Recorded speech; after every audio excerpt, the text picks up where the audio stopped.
Hey, Melissa here. Welcome back to my channel. Today I wanted to make a video and overview of the Daniel Defense H9, another great handgun that I saw at SHOT that I felt like you guys probably want to know about. There are already quite a few reviews out there, not a whole lot because these are kind of hard to get at the moment. But there's some pretty extensive reviews, so I'm not going to make this super long. I just want to tell you about my experience, my thoughts, and go over some stuff about it to let you guys know whether you maybe want to purchase it or not. So you probably all know the story. Hudson, they came out with a great low bore axis pistol a couple of years ago, and Hudson Manufacturing, they essentially invested way too much money into overhead too quickly. It came out with a great design. However, there was some flaws with it and they weren't able to fix them all. Now everyone who has those Hudson 9mm pistols are kind of stuck with them. Not many companies are even fixing them. And then they essentially went out of business. So Daniel Defense, they bought the intellectual property or the patents to this new H9. They made it so much better. And I kind of understood what they did with this guy. They essentially have the people who are like huge 1911 fans, and then other people who are maybe more of like your Glock, I don't want to call them Tupperware pistol people, but there's, two kinds of people in this world, and that's what it comes down to potentially. So I get people in our store at Dragonman's who are like devoted 1911 people, and then other people that are, not too sold on 1911s, and they want something maybe with like higher magazine capacity and something that they can maybe mount like an optic on. So this essentially combines the best of both worlds.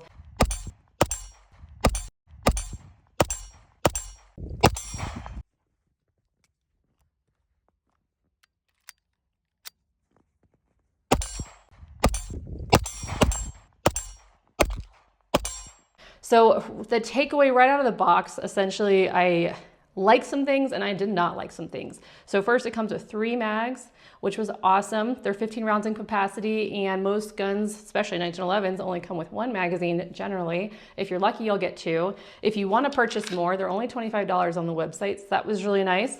And they were actually super easy to load on the range, have like a really nice balanced spring in there, and I'll show you some footage just to show you how easy they were actually to load. I generally put them on the table, but I'm just kind of loading them up in the air to show you how easy they were to actually load.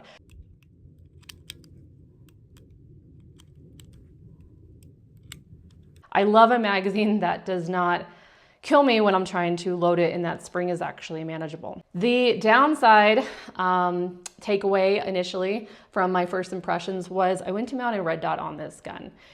I am a huge user of red dots. I love them, and I really wanted to mount one for this video, for this review. Did not realize that they did not come with any adapter plates. So just to tell you guys right from the get-go, this gun retails at $12.99. Another great company called Canic, sorry guys, at Daniel Defense, not to bring up another brand, but they are much more affordable firearms. They shoot well. They come with a ton of accessories, and they come with all the adapter plates. FN is known for putting all their adapter plates in there, even SIG and so forth. So many companies, Walther, you get the adapter plates. So for me, if I'm going to pay that much money to not get any adapter plates was a really big disappointment. And essentially, when you do take off this slide plate, you're hoping that, hey, maybe it'll fit some sort of optic out there if needed. The footprint on this slide does not fit any optic out there right off the get-go. You definitely need an adapter plate. They do allow you to use the QR code on the manual, and allows you to order 1 free adapter plate. I don't know if we're like supposed to feel like super like special about that, but so many firearms companies are putting in like 3 different adapter plates. Even optic companies are giving you adapter plates for, just spending the initial money right off the get-go. So that was really, really disappointing. And if you go to their website on Daniel Defense, they don't even have any additional adapter plates to even purchase at the moment. They said they're just trying to keep up with the initial demand of them. And then later in a couple months, hopefully there will be more adapter plates on the website. I'm sure it'll get worked out over time.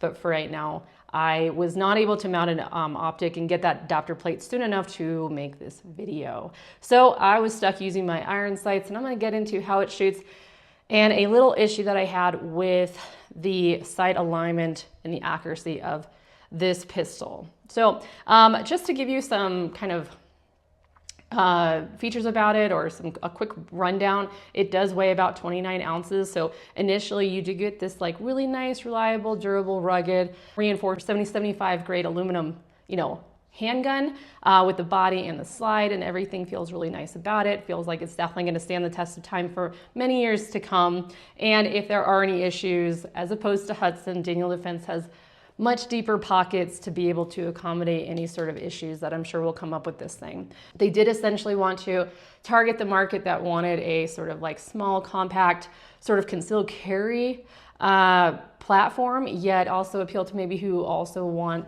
somewhat of a full size. This is definitely like a mid-range size between the full size and a micro compact. It is 1 inch in width, and it's got like a 4.2 inch barrel. It's about 5 inches tall. Not too heavy, but because they are kind of gearing it towards a more concealed carry market, I will say that it is probably a little heavier to conceal. I've watched some videos where some people have said, yeah, it's great, they make all these holsters for it, and there are a whole bunch of holsters on their website, and saying that, it's fine to carry. I think that this would be a little bit heavy for me personally. So, to each its own, and whether you want to come up with that opinion yourself, it's totally up to you. Or if you just want to use it for a fun gun that you want to take out, show off to your friends, or use on the range, whatever, or for home defense, it's totally up to you. I think this would be great for home defense after you break it in. There was some issues that I had on the range that I will tell you about. It does have this sort of enhanced beaver tail in the back, very 1911 style to it, and then the flat face trigger. And then essentially it does have the internal built safety on the trigger. I think it's called the dingus. And then most people are used to it kind of coming from like the from top down. This one's coming from down up. So it's kind of a little non-intuitive if you're used to shooting, especially Glocks, So it feels a little bit different on your finger. For me, it kind of threw me off, but you get used to it, and it is a harder trigger. I think it's like 5.5 to like 6 pounds on that initial pull. And then once you do shoot off that first round on your trigger reset and then your break, it does become a lot lighter. There's not a whole lot of trigger travel from that initial press to that reset. So you do get very quick follow-up shots. Just to show you guys right now, this is clear, and you can there is a lot of weight on that initial press, but then you get that nice crisp trigger, and not a lot of trigger travel on that reset, allowing for a next follow-up shot.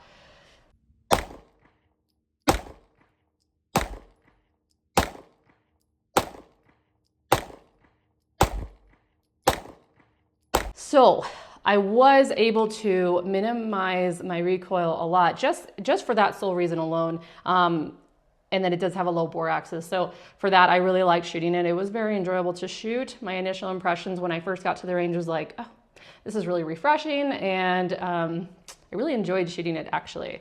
It does have a low bore axis. This is like the main selling point of this firearm. It essentially just brings everything closer aligned with your wrist, so that when this slide starts to go back and then recoil starts to happen and that muzzle flip starts to come up, the axis point from where your hand is will be more aligned centrally, so that you don't have as much muzzle flip and you can get back on target a lot quicker and manage that recoil a lot better. So for that reason, this is where the original Hudson really shined, and this is definitely going to be where the H9 really shines. I did notice that there was less felt recoil, and for that reason, I really did like it. However, you might be asking, well, is it worth buying? Was it enough decrease in felt recoil to buy it as opposed to something else? Honestly, my answer to that is I don't quite think so. If there's another firearm that you really like, I keep thinking about the CZ that I have, my CZ Shadow 2, the CZ Shadow Compact that came out that is all metal. I really like those guns, and there's not a whole lot of felt recoil with those. The triggers are really nice. So, you know, there's so many other firearms on the market right now that, you know, is it enough to maybe sell me on that low bore axis with a noticeable felt recoil that was less? I don't know. If you have a really strong grip and you're able to manage your recoil well, I think you're going to be fine. You don't have to buy this pistol to get on target. So, with that being said, it essentially does have the fiber optic front sight, sort of height and rear sights. I did not love the sights. I think that they are SIG compatible and you can change them out. I am going to be really excited to actually mount a red dot on here because I wasn't a fan right out of the box of the irons. I feel like they could have been a little bit more prominently high. However, that would maybe snag on your clothes if it's for concealed carry. So for that reason, I'm like, you know, maybe some people will like them. I personally didn't. It has a U-shaped notch in the back, and I mean, that was nice to kind of line up your fiber optic sight, but it didn't sell me. I didn't love the iron sights, but I am more of a red dot girl. So, you know, don't take my opinion on that. Make up your own mind on the sights. It does have a nice rail, accessory railing, a very predominant magazine release. And then what I really appreciated about it was that it is ambidextrous. And if you are right-handed and you know, don't really care for the left-handed one and you would like to have more of like a slim profile, maybe later on they will come out with something that will have a slimmer silhouette. I don't know. So I'm sure once they watch all these videos and they read all the comments, then something else will come out where, you know, they've obviously made improvements to them. One thing that I really liked about it though was how simple it is to take apart. So you essentially just kind of bring the slide back a little bit like a Glock. I don't actually feel like there's too many things on this like a Glock, except for that it doesn't have a safety and everything about it is really pretty simple. It did feel really reliable once you get it broken in. And then how you take it apart is gonna be similar to a Glock. So you kind of just bring that slide back and then you have your little takedown levers on kind of above the trigger, and then you press the trigger. A couple of times I was actually able to take this off without pressing the trigger. So I think you just have to get in like that sweet spot, and sometimes it'll come off. Sometimes I've had to press this trigger, but essentially just comes off. And then inside you have your rod and then your barrel, your spring. So there is a little dent on this spring that has to be lined up inside with the barrel. So it goes down, not up. So you apply some pressure and then it just kind of lines nicely up there. And then it kind of like sits high up on inside internally on that side. And then you can just line them up like a puzzle piece, get it back together. And there you have it. So very simple to take apart and very easy to clean.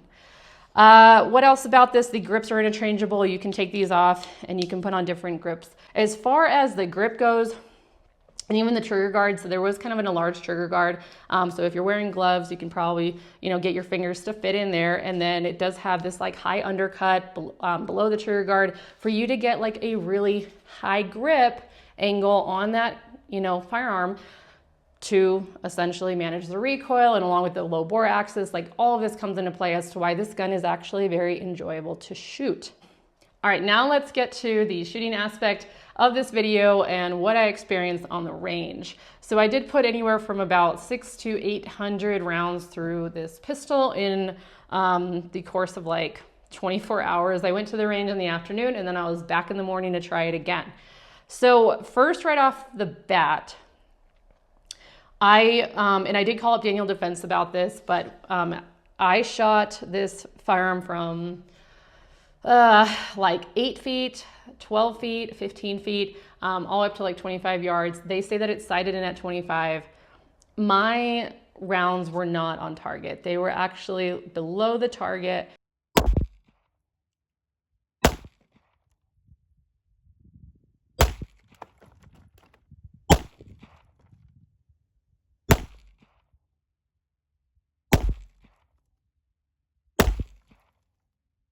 And generally I can hit my target and I know how to do that. So I haven't had a lot of firearms where the irons were not quite like sighted incorrectly. And I kept shooting, you know, from different distances to see if it was me. I tried different ammo. So I did shoot like MagTech, I shot Max Tech, I shot Cellar and Ballad, I shot Federal. I shot all 115, 124, up to 147 subsonic ammo from Badlands Ammo. And actually everything cycled in this. I even put one box of Federal Punch 9mm through this, and everything cycled really fine, except there was a couple of failure to get into complete battery with the slides. So that was the only issue that I had with this firearm. But I tried all these different rounds, and my shots were still low. So I did call up Daniel Defense and I said, look, I have been shooting for a while. I don't quite think it's me. I did have another person shoot it and it was low too. So they said, you know, send it in if you would like to. I told them that I really want to mount a red dot on here. So they, you know, I said, maybe that'll just kind of clear up the issues, but do you still really want a gun with irons that are off? No, so I probably will end up sending this in. However, what I will say was that the customer service that I experienced with Daniel Defense was awesome. They were super nice, super professional, very respectful, listened to me, and was more than happy to have it sent in. So for that reason, and they talked to me about the plate adapters and all that. So while I do have some things to say about this that might be negative, I will say that they were more than happy to make sure that the issues were fixed and take care of me. So for that reason, like, they kind of sold me on definitely like their customer service. In their willingness to make things right. So we'll see if I send this in down the road. That was kind of disappointing though, because I didn't feel like I was on target. I will show some clip here where I you know, the gun was very accurate once I figured out that it was shooting low. So I kind of just aimed a little bit, like I knew that where I was aiming was gonna hit lower.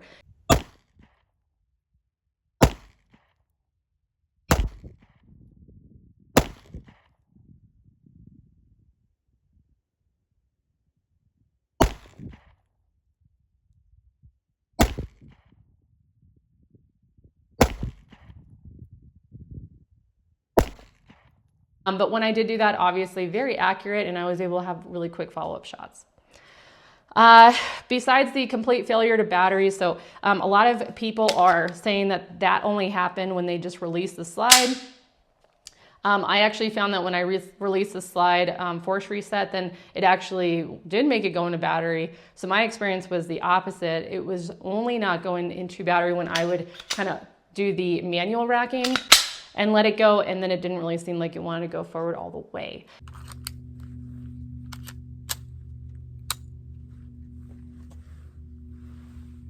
Was that a huge issue? No, but was it annoying on the range? Definitely, because it did happen quite a bit. However, once I got over about 300 rounds, it seemed to stop.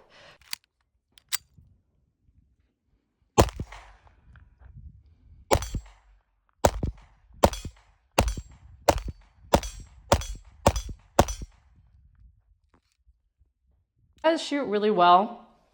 And the trigger, you know, was a little bit hardened at first. I kind of had to get used to it because, like, just on that initial break, it is a little bit heavier. But that quick reset kind of makes up for all of that.